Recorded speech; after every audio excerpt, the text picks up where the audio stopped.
Hi అండి, నమస్తే. Welcome to SMB kitchen. ఈరోజు నేను చేస్తున్న రెసిపీ ఎంగమ్మ ఫేని.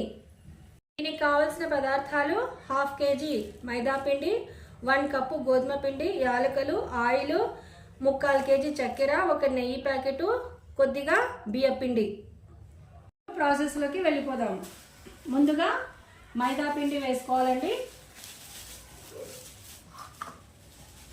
తర్వాత 1 కప్పు గోధుమ పిండి. ఇవన్నీ మిక్స్ చేయాలి. ఇవి కలిపిన తర్వాత ఈ పిండి కొద్దిగా నెయ్యి వేస్తూ పిండి మొత్తం తడుపుకోవాలండి. నెయ్యి వేసి ఇలా కలపాలండి. ఇలా మనము నెయ్యి వేసి కలుపుతాము కదా, ముద్ద అవ్వాలండి. ఇట్లా అంటే మనము ముద్ద అవ్వాలి పిండి. ఇలా చూడండి, ఇట్లా ముద్ద అవ్వాలండి. మనము నెయ్యి వేసి కలుపుకోవాలి. ఇట్లా కలిపిన తర్వాత దీన్ని కొద్దిగా వాటర్ ఇట్లా చల్లుకుంటూ పిండి తడపాలండి.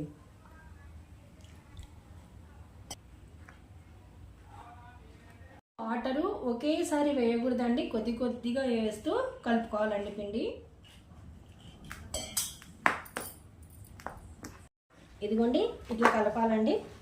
పిడికిడితో ఇట్లా కలపాలి పిండి.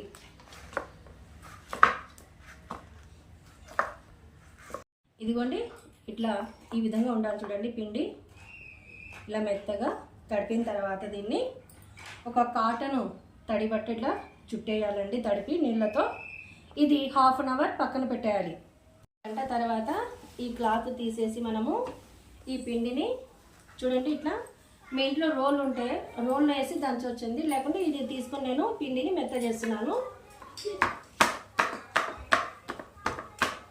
మెత్తగా చేసిన తర్వాత ఇదిగోండి, ఇట్లా చిన్న బాల్స్ చేసుకోవాలండి.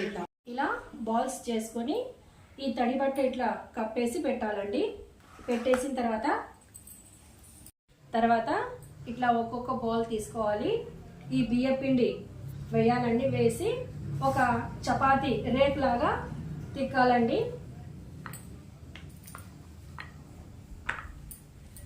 ఇట్లా ఈ చపాతీ రేకు పైన కొద్దిగా నెయ్యి వేయాలి. ఇట్లా నెయ్యి వేసి మొత్తము ఇట్లా స్ప్రెడ్ చేయాలి, పూసేయాలన్నమాట. దీనికి అంతా పూసేసి ఇట్లా చిన్నగా ముడుచుకుంటూ రావాలి. రోల్ చేయాలన్నమాట చిన్నగా. ఇట్లా రోల్ చేసిన తర్వాత దీన్ని ఇట్లా బాల్స్ లాగా మనము చుట్టాలండి. ఇట్లా చుట్టి ఇట్లా పెట్టాలండి. ఇది కూడా ఇట్లా వస్తుంది. ఇది అన్నీ ఇలాగే చేసి ఒక ప్లేట్లో పెట్టి తడిబట్ట కప్పేయాలండి దానిపైన.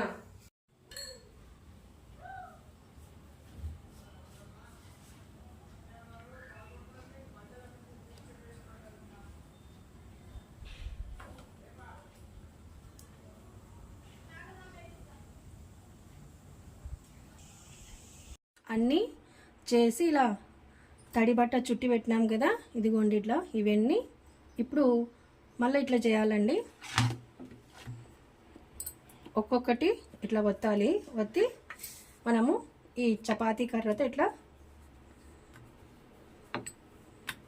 ఇదిగోండి ఏమైనా మనము తిక్కాలండి. ఇవన్నీ ఇట్లా పెట్టుకోవాలి.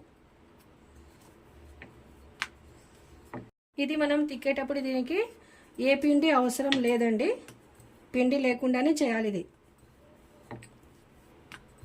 ఇలా రౌండ్ బిళ్ళలు చపాతీ కర్రతో తిక్కాలండి. వీటిని నూనెలో వేయించాలి.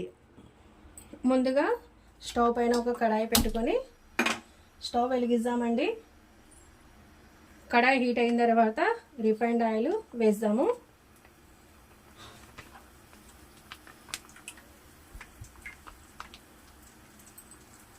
ఆయిల్ హీట్ అయిన తర్వాత చూడండి, ఇట్లా ఆయిల్లో ఒక్కొక్కటి ఇట్లా వేయాలండి. వేసిన తర్వాత మంట లో ఫ్లేమ్లో పెట్టాలండి కొంచెము.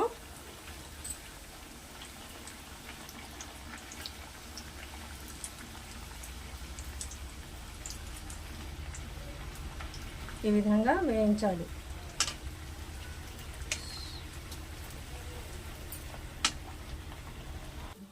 ఇలా వేయించి పక్కకు తీసామండి. అన్నీ ఇట్లా నూనెలో వేయించి తీసుకోవాలండి, పక్కకు తీసుకోవాలి.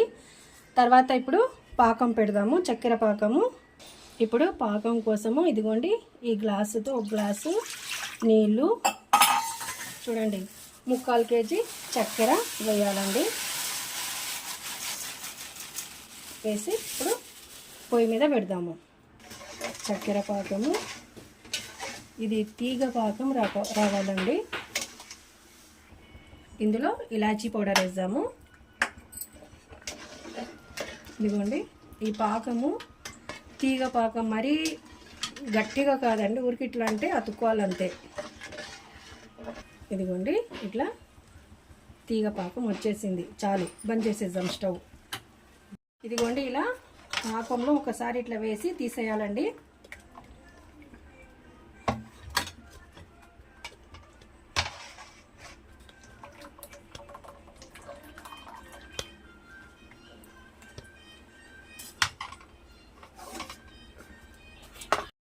ఫోర్ 5 వేసి తీద్దామండి.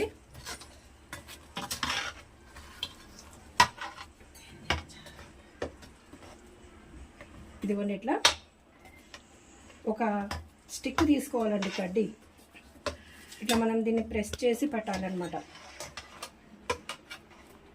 పాకం కాలుతూ ఉంటుంది కదా, దీన్ని ఇట్లా డిప్ చేసి మనం తీయొచ్చు.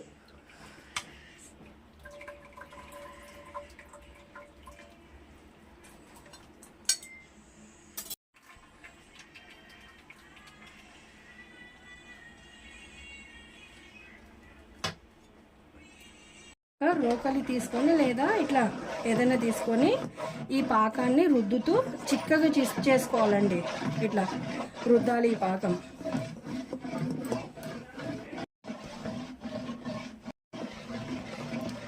ఇది డబల్ పాకం అండి. మళ్ళా ఇట్లా మనం రుద్దినాం కదా పాకము, దీనికి ఇట్లా డిప్ చేసి మళ్ళీ దీనిపైన ఒకదానిపైన ఒకటి ఇట్లా పెడుతూ పోవాలి. ఇట్లా వత్తాలి, కొద్దిగా ఒత్తితే పాకము మళ్ళీ దీంట్లోకి వెళ్తుందన్నమాట లోపలికి. ఇదిగోండి ఇట్లా కొద్దిగా చల్లారనివ్వాలి పాకాన్ని, లేవని చేతులు కాలుతాయి. ఇదిగోండి ఇట్లా డిప్ చేసి దీనిపైనే పెట్టాలి. కడాయి ఇట్లా ఏటవాలుగా పెట్టుకోవాలండి మనము.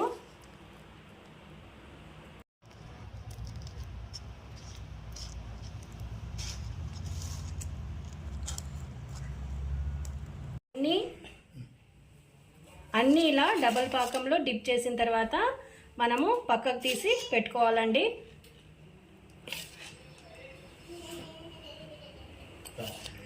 ఇప్పుడు వేడి వేడి ఎంగమ్మ ఫేని రెడీ అయిపోయిందండి. చూడండి ఎంత టేస్ట్గా ఉందో. తప్పకుండా మీరు కూడా ట్రై చేయండి. నా ఛానల్ సబ్స్క్రైబ్ చేయండి, లైక్ చేయండి. Thank you.